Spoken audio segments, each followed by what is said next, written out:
وہ غم جس کے ملنے سے تمہارا رجحان اللہ کی طرف ہو جائے، وہ اس خوشی سے بہتر ہے جس کی وجہ سے تم خالق کو بھول جاتے ہو۔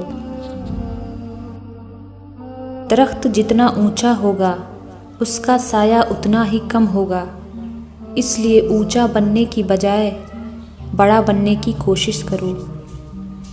اگر ہم سے غلطی ہو جائے تو ہمیں ابلیس کی طرح دلیر نہیں بننا چاہیے، بلکہ معافی مانگ لینی چاہیے، کیونکہ ہم ابن آدم ہیں، ابن ابلیس نہیں۔ وسیلے اللہ تعالیٰ بناتا ہے، کوئی انسان کسی کے لیے وسیلہ نہیں بنتا۔ اللہ تعالیٰ کسی کو ذریعہ بنا دیتا ہے، ورنہ انسان کسی کو کچھ نہیں دے سکتا۔ رونا خامی نہیں، خوبی ہے، اگر اس کا اظہار اللہ پاک کے سامنے کیا جائے۔ یاد رکھیں، مقدس اور پاک مقام میں داخل ہونے کا راستہ آپ کے اندر ہے۔